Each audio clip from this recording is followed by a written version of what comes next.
دوسری بات یہ ہے کہ اب ہمیں یہ جاننا چاہیے کہ بیوی کے اوپر شوہر کا کیا حق ہے یا پھر شوہر کے اوپر بیوی کا کیا حق ہے۔ تو دیکھیے کہ بیوی کے سلسلے میں اللہ تعالیٰ نے قرآن میں فرمایا کہ اگر تم بیوی کے سلسلے میں بیوی کے اندر کوئی نافرمانی محسوس کرو، دیکھو کہ ذرا سا کیا کر رہی ہے، روڑ قسم سے مطلب بدتمیزی کر رہی ہے، ذرا سا اخلاق ٹھیک نہیں ہے، ذرا سا کیا کر رہی ہے، بدتمیزی کر رہی ہے، فَعِظُوهُنَّ، تو کیا کرو، ان کو نصیحت کرو، اس کو خیر خواہانہ انداز میں، محبتانہ انداز میں اس کو سمجھاؤ۔ وَهْجُرُوهُنَّ، تب بھی اگر نہیں سمجھے، مان لیجئے کہ بدتمیزی کر رہے، مان لیجئے آپ نے کہا کہ نماز پڑھانے کے لیے نہیں، یا بچوں کی تربیت کرنے کے لیے، بچوں کو تیار کرنے کے لیے، لیکن وہ سمجھنے کے لیے تیار نہیں ہے، جو بنیادی چیز ہے گھر کے اندر دیندارانہ ماحول نہیں بنا رہی ہے۔ آپ کہہ رہے ہیں بچے کو کلمہ سکھاؤ، وہ سکھا نہیں رہی ہے۔ آپ کہہ رہے ہیں بچے کو نماز سکھاؤ، نہ خود نماز پڑھ رہی ہے، نہ بچوں کو نماز پڑھا رہی ہے، اور نہیں کلمہ سکھا رہی ہے۔ آپ کی بات جو دینداری کی باتیں ہیں، جو ضروری بات ہے، اس میں کھانے پینے میں زیادہ چکر وکر میں نہیں پڑنا چاہیے۔ کھانے پینے میں تھوڑی بہت کمی ہو گئی تو بیوی کو کیا کر دینا چاہیے، معاف کر دینا چاہیے، نظر انداز کر دینا چاہیے۔ کھانے پینے میں تھوڑا نمک ومک میں کچھ کمی بیشی ہو گئی، اسی طریقے سے گھریلو جو ہے کچن کا کام ہے، اس میں تھوڑا بڑا کچھ ہو گیا، بلکہ زیادہ بھی ہو گیا تو اگنور کرنے سے کیا ہوتا ہے، رشتہ اور مضبوط ہوتا ہے۔ لیکن جو دین کی چیزیں ہیں وہ چیزیں ہیں کہ جن کے ذریعے آپ کی نسل انشاءاللہ آگے استوار ہوگی، ان سب چیزوں کے اندر سستی اور غفلت نہیں چلے گی۔ کہ دینداری کے معاملے میں اگر غفلت کرے تو شوہر کو کیا ہونا ہے، تھوڑا سا مطلب کہ تھوڑا سا اصول کا پابند بننا ہے، اور اس کو بتلانا ہے کہ اس سے ہماری نسل برباد ہوگی، اور سمجھانا ہے خیر خانہ انداز میں۔ تو اللہ نے کیا فرمایا کہ اگر آپ کی بیوی آپ کی نافرمانی کرے تو اس کو کیا کرنا ہے، خیر خانہ انداز میں سمجھانا ہے۔ اگر سمجھ جائے تو ٹھیک ہے، ورنہ کیا کرنا ہے، دوری بنا لینا ہے، تاکہ اس کو یہ احساس ہو کہ ہمارا شوہر مجھ سے کیوں ناراض ہے۔ واجروہن فی المضاجع، ان سے کیا کرو، فعظوہن واجروہن فی المضاجع فإن أطعن لكم فلا تبغوا علیہن سبیلا، اور اگر اس سے بھی نہیں بات سمجھ رہی ہے تو ہلکا پھلکا مارنے کی اجازت دی گئی ہے، لیکن مارنے کا اس میں بھی بہت سختی لگائی گئی ہے۔ یہ نہیں کہ جو چہرہ پر نہیں مار سکتے، آپ چہرہ پر مارنا کیا ناجائز حرام ہے، چہرہ پر نہیں مار سکتے، اور اس میں بھی ایسی کہ ڈر جائے اس طریقے سے، یہ نہیں کہ بس جو لات گھوسا چلا رہے ہیں تو یہ کیا ہے، یہ حرام ہے، یہ جائز نہیں ہے۔ ایسی بات بولا جائے مطلب ڈرانے کے انداز میں جو ہے، وہ جب سارے حربے سے آدمی تھک جائے تو ڈرانے کے انداز میں ایسے جو ہے وہ کر سکتے ہیں، لیکن لات گھوسا چلانے کی اجازت نہیں ہے۔ اس کے بعد اب اگر وہ سدھر گئی تو آپ پہلے جو غلطی ہو رہی تھی اس کو بار بار لانا کہ تم تو پہلے ایسے کرتی تھی، تم تو ایسے پہلے، فَإِنْ أَطَعْنَكُمْ فَلَا تَبْغُوا عَلَيْهِنَّ سَبِيلًا، بات مان لے تو آپ بہانہ تلاش کر کے اس کو تنگ نہ کرو۔ اللہ نے کیا فرمایا، جب بات مان لے تو پہلے پھر مسٹیک سے کوئی غلطی ہو گئی تو بہانہ تلاش کر کے کیا کرو، اس کو تنگ نہ کرو۔ ان اللہ کان علیا کبیرا، اے شوہرو اگر تم اس کو تنگ کرو گے تو تم کو اللہ نے حکومت دی ہے، یہاں تم کو ایک گھر کی ذمہ داری دے کر ایک گھر کا سردار بنا دیا ہے، ایک فیملی سسٹم کا سردار بنا دیا ہے۔ یاد رکھو کل بروز قیامت تمہیں بھی جواب دینا ہے۔ ان اللہ کان علیا کبیرا، بلا شبہ اللہ تبارک و تعالیٰ بڑا بادشاہ ہے، اس کے فیصلے سے کہاں جاؤ گے، اس کی دست قدرت سے کہاں جاؤ گے، وہاں کل بروز قیامت تمہیں حساب دینا ہوگا۔ تو بیوی کے سلسلے میں قرآن کے اندر یہ ہدایت دی گئی۔ اسی طریقے سے آپ صلی اللہ علیہ وسلم کا معمول، آپ صلی اللہ علیہ وسلم جو ہے حضرت عائشہ رضی اللہ تعالیٰ عنہ کو خوش کرنے کے لیے، جہاں سے حضرت عائشہ جس کٹوری سے، جس پیالے سے حضرت عائشہ نے جس جگہ سے دودھ پیا تھا، آپ صلی اللہ علیہ وسلم نے اسی جگہ سے دودھ پیا، بیوی کو خوش کرنے کے لیے اور امت کو تعلیم دینے کے لیے کہ یہ کیا ہے، یہ جائز ہے یہ۔ لیکن آج کل کے دور میں کیا ہو رہا ہے کہ ساس فوراً، ماشاءاللہ اب تو ماحول بہت اچھا ہو گیا، اب تو ماحول بہت پہلے، آج سے تھوڑا سا پہلے جو ہے کہ لوگ دوائی لاتے تھے بیوی کے لیے، نزلہ زکام ہو گیا تو ڈر سے جیب میں لے کر کے آتے تھے، نہیں کہ ساس کیا کہے گی کہ ابھی جو ہے تھوڑا سا ہلکی سردی زکام کیا نہیں ہوئی کہ بالکل دوڑ کے اس کے لیے دوائی لا رہا ہے۔ لیکن پہلے سے ماشاءاللہ ماحول اچھا ہو گیا۔ اب اس کا نتیجہ کیا ہوتا تھا، جب اب وہ چیز دیکھنے کو مل رہی ہے کہ جب ساس ناک میں دم کر دیتی تھی تو اب جب پتوں کی باری آتی ہے، جب شوہر تھوڑا عمر دراز ہو جاتا ہے اور بچے بڑے ہو جاتے ہیں، جوان ہو جاتے ہیں، تو یہی بہو یہی پتوں کیا کرتی ہے، اب ساس کو نہیں دیکھنا چاہتی ہے، کیونکہ انسانی فطرت میں ہے کہ آپ کو کوئی ستائے گا تو کچھ دنوں کے بعد جس وقت آپ مجبور رہیں گے تو مجبور رہیں گے، لیکن جب آپ کو ویٹو پاور ملے گا، انسانی فطرت میں ہے کہ اس کو پاور ملے گا تو اس کو یوز کرے گا، وہ اس کو بار بار اس کو جو ہے نا وہ غصہ آئے گا، وہ یوز کرے گا، وہ پھر کسی موقع سے مولوی صاحب کی تقریر سن کر کے یا کوئی مطلب دین اسلام کی کوئی بات پڑھ کر کے تھوڑا سا رک جائے، لیکن فطری طور پر بار بار یہ چیز ہوگی۔ تو ہمیں کیا کرنا ہے کہ ساس سسر کو بھی چاہیے کہ جو ضروری چیزیں ہیں اس پر زیادہ بہو کو تنگ نہیں کرنا ہے، ورنہ بعد میں چل کر کے فطری طور پر ریئیکشن ہوگا، اور بعد میں چل کر کے جب یہ بچے یہ بڑے مطلب یہ ہے کہ جب بیٹا آدمی کا بڑا ہو جائے گا اور بہو بڑی ہو جائے گی اور اس کے بچے بڑے ہو جائیں گے تو بعد میں جب بڑھاپے کی عمر میں بہت امید ہے، بہت ممکن ہے کہ یہ پریشانی کا سامنا ان کو کرنا پڑے گا۔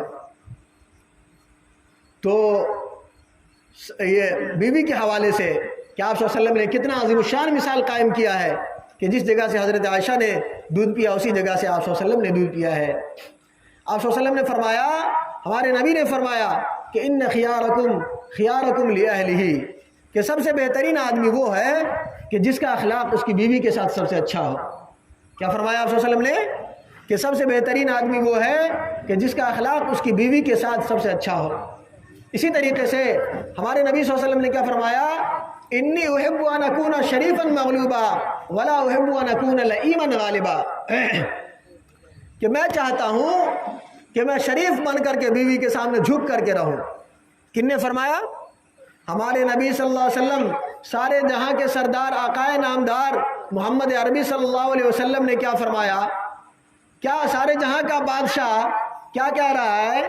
انی احب ان اکون شریفا مغلوبا، میں چاہتا ہوں کہ بیوی کے سامنے شریف آدمی بن کر کے رہوں، جھک کر کے رہوں، ولا احب ان اکون لئیما ظالما، اور میں نہیں چاہتا ہوں کہ بیوی کے اوپر چڑھ جانے والا اور مطلب بیوی کو باتوں میں ڈانٹ مطلب ہرا دینے والا، بیوی کو ذہنی طور پر کفر اور پریشانی میں ڈال دینے والا، اس کو جھکا دینے والا کمینہ آدمی نہیں بننا چاہتا ہوں۔ کہ کمینہ لوگ کیا کرتے ہیں، مطلب حدیث میں فرمایا گیا، معذرت کے حدیث میں لکھا ہے تو کوئی معذرت نہیں، تو مطلب حدیث میں ہی کمینہ کہا گیا اس آدمی کو جو بیوی کو جھکا کر کے چلے، اس کو کیا فرمایا گیا؟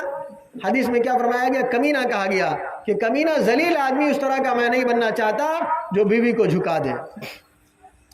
ایک مرتبہ کیا ہوا کہ ایک آدمی آپ صلی اللہ علیہ وسلم کے دور میں اپنی بیوی سے بہت تنگ تھا، تو حضرت عمر رضی اللہ تعالیٰ عنہ کو تو جانتے ہیں، دوسرے نمبر کے خلیفہ، پہلے نمبر کے خلیفہ حضرت ابوبکر، دوسرے نمبر کے خلیفہ حضرت عمر، تو حضرت عمر رضی اللہ تعالیٰ عنہ کی حکومت 3 بر اعظم میں تھی، تقریباً 22 لاکھ مربع کلومیٹر کے اندر حضرت عمر رضی اللہ تعالیٰ عنہ کی حکومت تھی۔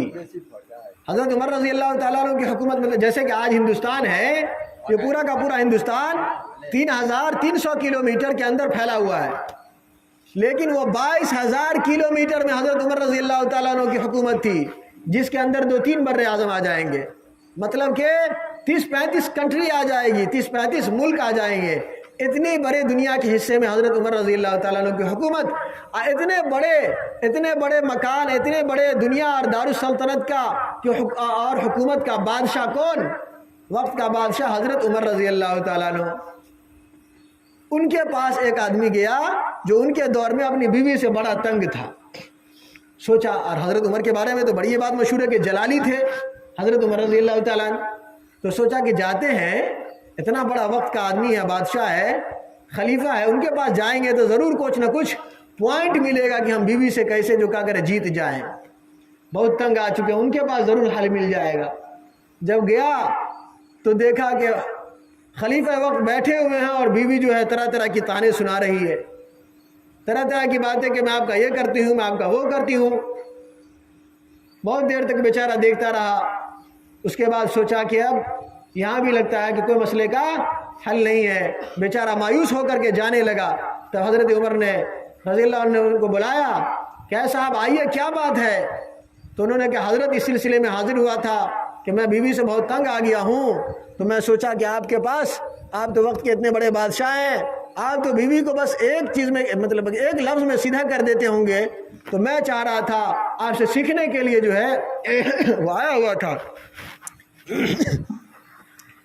تو حضرت عمر رضی اللہ تعالیٰ نے فرمایا کہ دیکھو میرے بھائی کہ اس کا حق ہے، اگر وہ تمہارے پر غصہ کرتی ہے، اگر وہ بولتی ہے تو یہ اس کا حق ہے، کیونکہ دیکھتے نہیں تمہارے کتنے کتنے کام کرتی ہے، کپڑے دھلتی ہے، کھانا بناتی ہے، بچے کی پرورش کرتی ہے، بچے کا پیشاب صاف کرتی ہے، پیشاب پخانہ صاف کرتی ہے، اور ریٹ اور کیا کہتے ہیں کہ نپوٹے جو ہوتے ہیں، گندگی غلاظت سب کچھ صاف کرتی ہے. اس کے بعد سارا گھر بار سنبھالتی ہے، تمہارے غائبانے میں تمہاری عزت کی حفاظت کرتی ہے، تمہارے مال کی حفاظت کرتی ہے، تمہارے اولاد کی حفاظت کرتی ہے. کتنے سارے احسانات ہیں، کتنے سارے احسانات ہیں. اب یہ بتاؤ جس آدمی کے تمہارے اوپر اتنے سارے احسانات ہو تو اگر وہ تھوڑا موڑا بولے غصائے تو کیا اس کا حق نہیں بنے گا؟ کیا عقل کہہ رہی ہے؟ جس آدمی کے اتنے سارے احسانات ہو، اتنے سارے کام ہو، بھر دن کیا ہے اسی شوہر کی خدمت میں لگی ہوئی ہے، اسی کی سروس کر رہی ہے، اسی کی سرونٹ بنی ہوئی ہے، اتنے سارے کام، تو اگر وہ بولے غصائے بھی تو یہ اس کا حق بنتا ہے. اس لیے تمہیں صبر کرنا چاہیے.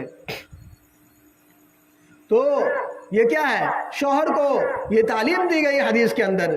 اسی طریقے سے حدیث میں یہ بھی فرمایا گیا کہ اگر کسی شخص کو کسی بیوی کی کوئی بات اچھی نہیں لگ رہی ہو، جیسے کہ حافظ صاحب نے کہا تھا کہ 6 مہینے کے بعد مطلب کچھ دنوں کے بعد شادی کے بعد ایسا کیا ہوتا ہے، پہلے تو بہت اچھا تھا لیکن کچھ دنوں کے بعد وہی لڑکا کیا کہہ رہا ہے، ارے اس کا چہرہ اب کیا ہے، ٹھیک نہیں لگتا ہے، اس کو دیکھتا ہوں تو غصہ آ جاتا ہے، اس کی ناک ٹیڑھی ہے تو اس کی بہو ایسی ہے تو یہ پرابلم ہے تو یہ دقت ہے.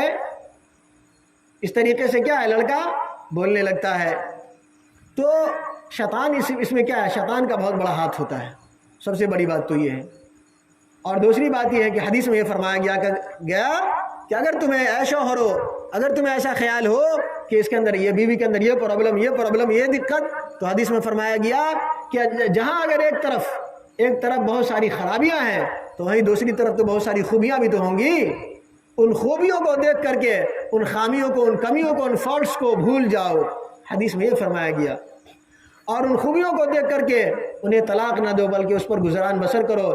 زندگی چند روزہ ہے، یہ ختم ہو جائے گی. یہ شوہروں کو ہدایت دی گئی.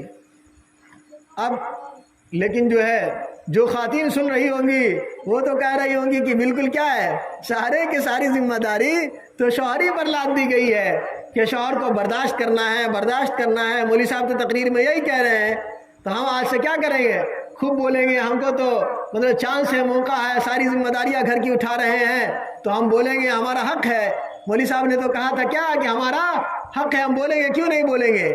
شوہر بیچارے اسپیچلیس ہو جائیں گے، لاجواب ہو جائیں گے، چپ ہو جائیں گے، تو بات ہی بگڑ جائے گی. تو نہیں، صرف ایک آدمی کے اوپر ساری ذمہ داری نہیں دی گئی. بیویوں کے لیے بھی کیا شوہر کے بہت سارے احسانات بتلائے گئے. بیویوں کا کیا حق ہے؟ یہی تو شریعت کا نرالا مزاج ہے. یہی تو شریعت کا کیا ہے، نرالا مزاج ہے اسلام کا، کہ وہ معاشرے کے ہر فرد کے اوپر ایک حقوق عائد کرتا ہے. وہ جہاں ایک طرف شوہر کو بتلایا کہ تمہیں بیوی کے سلسلے میں یہ ہدایات ہیں، بیوی کے سلسلے میں ان طریقے سے پیش آنا ہے، اسی طریقے سے بیویوں کو بھی بتلایا کہ تمہیں شوہر کے ساتھ کن طریقے سے پیش آنا ہے. مثال کے طور پر